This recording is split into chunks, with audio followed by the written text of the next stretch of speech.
Welcome students. आज हम लोग features of the Chinese constitution का पार्ट 3 पढ़ेंगे। हम लोग ऑलरेडी कर चुके हैं 2 पार्ट्स। पहला पार्ट में हमने आप लोगों को पढ़ाया था चाइनीज कॉन्स्टिट्यूशन का कि इट्स अ सोशलिस्ट कॉन्स्टिट्यूशन, कि वो समाजवादी संविधान है। उसका हम लोग डिटेल में एग्जामिन किए थे कि how come it's a socialist constitution.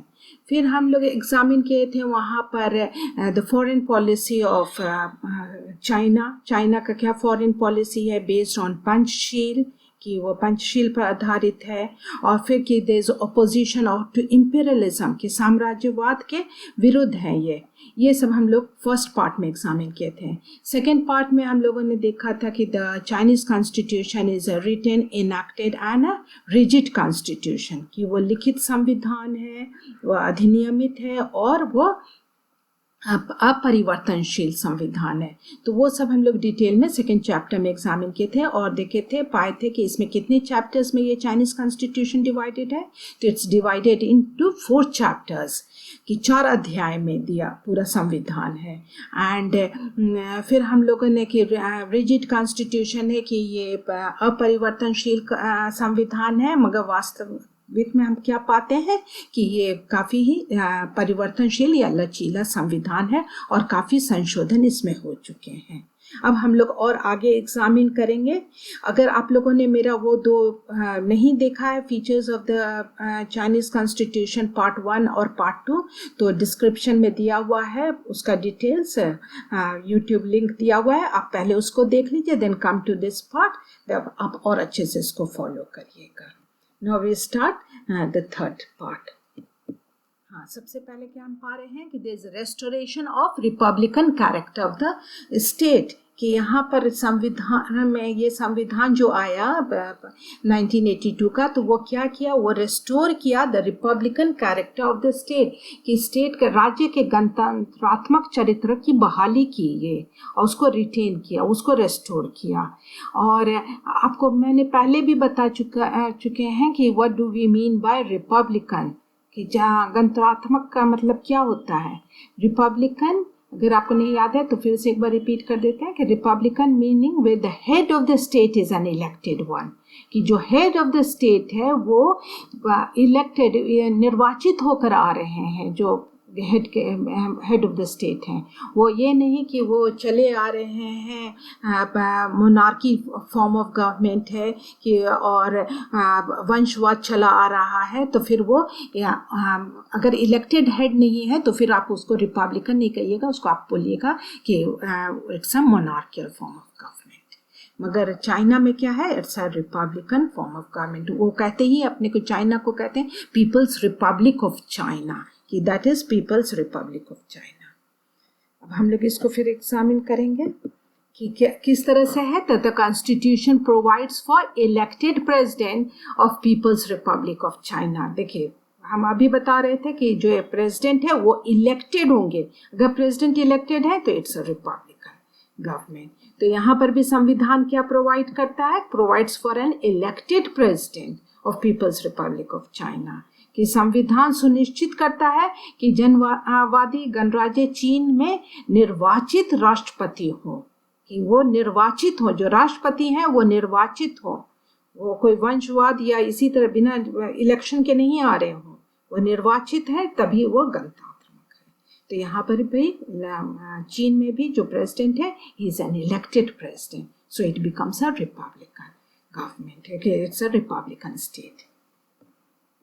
And वो कैसे फिर है, he is elected by the national people's congress for a term of 5 years। वो डायरेक्टली नहीं, जैसे हमारे यहाँ भी president is not elected directly, he is elected indirectly by elected members of the parliament and state legislative assemblies. तो similarly वहाँ भी उसी तरह है कि the president is elected by the national people's congress, कि वहाँ के जो नेशनल पीपल्स कांग्रेस हैं वो उनको प्रेसिडेंट को 5 वर्ष की अवधि के लिए नियुक्त करते हैं। राष्ट्रीय जन कांग्रेस, राष्ट्रीय जन कांग्रेस वहाँ का जो है लेजिस्लेटिव बॉडी, वो उनको इलेक्ट करता है, उनको निर्वाचित करता है कितनी अवधि के लिए, 5 वर्ष की अवधि के लिए।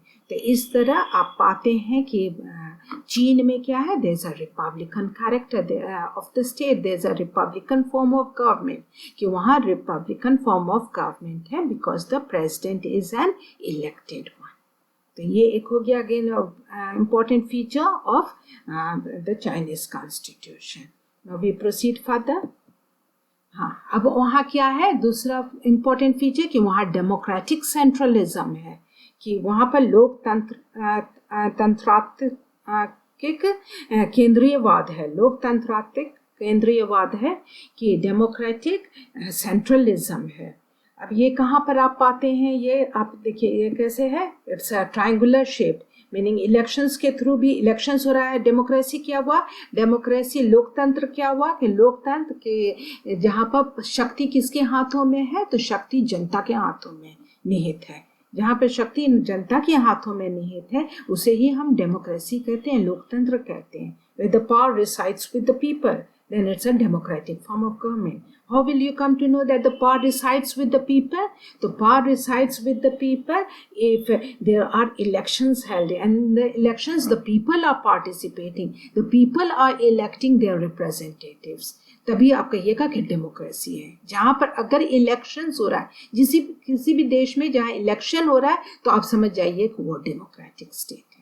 और इलेक्शंस के थ्रू उनके रिप्रेजेंटेटिव्स वो चुन रहे हैं, अपने प्रेसिडेंट चुन रहे हैं, प्राइम मिनिस्टर, किसी को भी इलेक्शंस होना ज़रूरी है डेमोक्रेसी में। तो इलेक्शंस हो रहा है एंड और इस तरह पास किसके हाथ में हो रहा है, क्योंकि जनता इलेक्शंस दे रही है, तो the power resides with the people, कि पीपल के हाथ में, जनता के हाथों में शक्तियाँ निहित हैं, तभी वो लोकतांत्रिक है। तो यहाँ पर भी आप ये सारा पाइएगा। फिर सेंट्रलिज्म की केंद्रीयवाद, कि अल्टीमेटली वहाँ पर क्या आप पाते हैं कि सब कुछ सेंट्रलाइज्ड है, the power resides ultimately in the one body, and there you can say it's the communist party, कि एक के पास सब कुछ है, और जो डिसीजंस हायर बॉडी ले रहा है that has to be followed by the lower bodies, कि जो ऊपर के उच्च स्तर पर जो भी निर्णय लिया जा रहा है वो निचले स्तर पर बाध्य है कि उनको फॉलो करना वो डिसीजन। तब वो सेंट्रलिज्म है, कि वहाँ पर सेंट्रलाइज्ड है। तो ultimately their powers are there centralised, वहाँ पर पावर्स केंद्रित है, ऊपर के स्तर पर, उच्च स्तर पर सारा केंद्रित है। अब इसको हम लोग देखते हैं, एग्जामिन करते हैं। It's something like a triangular shape. अब देखिए ये कौन सा आर्टिकल में आता है, the article 3 provides for the principle of democratic centralism. अनुच्छेद 3 में ही ये दिया गया है कि लोकतांत्रिक केंद्रीयवाद के सिद्धांत को लागू करने का प्रावधान किसमें है, अनुच्छेद 3 में दिया गया है। अनुच्छेद 3 से आपको पता चलता है कि वहाँ पर डेमोक्रेसी है, डेमोक्रेटिक फॉर्म ऑफ गवर्नमेंट है, लोकतांत्रिक है, मगर कैसा लोकतांत्रिक है, केंद्रीयवाद लोकतांत्रिक है। तो लोकतांत्रिक केंद्रीयवाद है।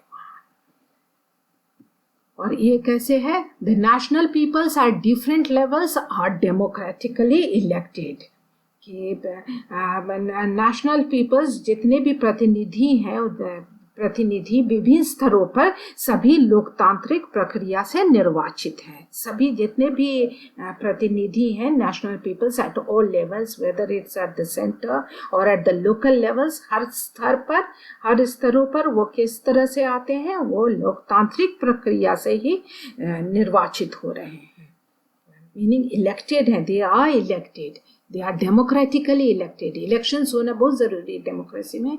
तो यहाँ पर भी जितने भी इनके प्रतिनिधि हैं, जितने भी रिप्रेजेंटेटिव्स हैं, उनको उन लोग कहते हैं नेशनल पीपल। तो those national peoples they are democratically elected, वो लोकतांत्रिक प्रक्रिया से ही निर्वाचित हो रहे हैं।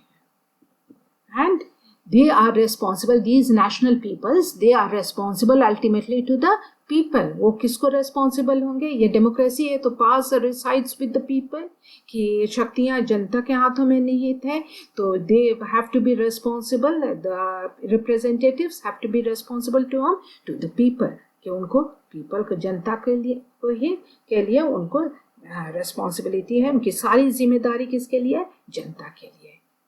वो जो भी काम कर रहे हैं वो अल्टीमेटली वो रिस्पॉन्सिबल हैं टू द पीपल, उनकी जिम्मेदारी जनता के लिए है। तो ये हो गया इनका। अब देखेंगे कि ये तो आप इस तरह से आप पाएं कि वहाँ पे क्या है, डेमोक्रेसी है, डेमोक्रेटिक फॉर्म ऑफ गवर्नमेंट है, कि डेमोक्रेसी है, elections are taking place, they are representatives, the representatives are responsible to the people and thereby there is a democratic form of government. Now centralised किस way में है, तो but there is a strict party discipline, वहाँ पर strict party discipline है, वहाँ पर सख्त पार्टी अनुशासन है। और वहाँ कौन सी पार्टी है, तो कम्युनिस्ट पार्टी है, और कम्युनिस्ट पार्टी का बहुत ही स्ट्रिक्ट डिसिप्लिन है। The communist party has a very strict discipline, they follow very strict discipline, उनके पास सख्त पार्टी का अनुशासन है। And all the decisions of the higher bodies are absolutely binding on the lower bodies, and and not only on the lower bodies but on the all party members, कि जितने भी party members हैं, it's binding, the higher authorities का decisions are binding on the lower bodies and on all the party members, जितने भी party members हैं सब पर उनका decisions binding है। तो सारे उच्च स्तर के लिए गए निर्णय निचले स्तर पर और पार्टी के सदस्यों पर बाध्यकारी हैं। जितने भी डिसीजंस निर्णय लिए जाते हैं उच्च स्तर से, वो सब बाध्यकारी हैं किनको पर, निचले स्तर पर। और इस तरह से आप अल्टीमेटली क्या पाते हैं कि वहाँ पर केंद्रित है सारा शक्ति, कहाँ है, केंद्रित है ऊंचे स्तर पर। और होते होते अल्टीमेटली किसके पास हो गया, जो एकदम कम्युनिस्ट पार्टी का जो मेन है पॉलिट ब्यूरो, और उनका जो पूरा हम लोग कम्युनिस्ट पार्टी में पढ़ेंगे डिटेल में, तो वहाँ पर सारा कुछ ultimately they have got over the pass they, तो वहीं से सारा डिसीजंस फॉलो करता है और नीचे स्तर पर सबको मानना होता है। तो इस तरह से कम्युनिस्ट पार्टी जब पढ़िएगा तो हम लोग डिटेल में फिर इसको और भी एग्जामिन करेंगे। तो आप यहाँ पर पाए कि चाइना में क्या है, देयर इज डेमोक्रेटिक सेंट्रलिज्म, कि लोकतांत्रिक केंद्रीयवाद है वहाँ पर। फिर they have faith in the sovereignty of the popular people, उनका ये भी वहाँ पर चाइना में है कि चाइना में they have faith in the sovereignty of the popular will, they have got faith in the sovereignty of the popular will, कि लोकप्रिय इच्छा शक्ति की संप्रभुता में विश्वास है। लोकप्रिय इच्छा शक्ति के संप्रभु की, वही संप्रभु है, कौन संप्रभु है, जो लोगों का जो विल है, जो लोगों की इच्छा शक्ति है, वही संप्रभु है, और उसी पर इनको विश्वास है कि वो संप्रभु है यहाँ पे। अब ये किससे आपको पता चलता है, तो ये article 2 states that all the power in China belongs to the people।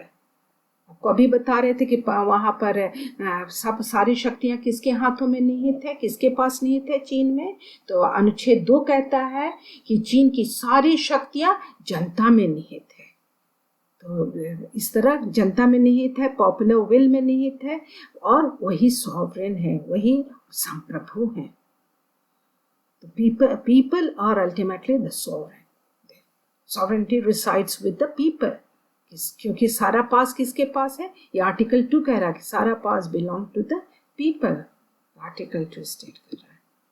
And the people administer state affairs and manage economic, cultural and social affairs in accordance with the law।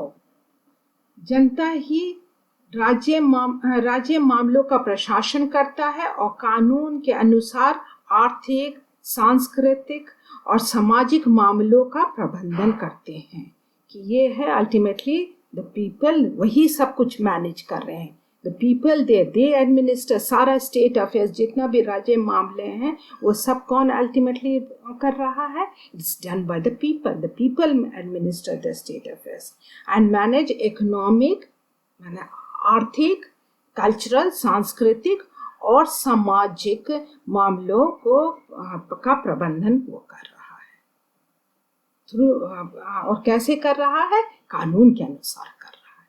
तो सब कुछ किसके पास है, सारा पास जनता के पास है, क्योंकि इकोनॉमिक, कल्चरल और सोशल अफेयर्स सबको मैनेज कर रहा है। और ये ऐसे ही नहीं, through law, in accordance with law, कि वो उनको कानून के हिसाब से दिया गया, कानून के अनुसार वो ये सारा को प्रबंधन कर रहे हैं। And finally the constitution represents the sovereign will of the people. इसी तरह चाइना में क्या है, चीन में आप क्या पाते हैं कि चीनी संविधान लोगों की संप्रभु इच्छा का प्रतिनिधित्व करता है।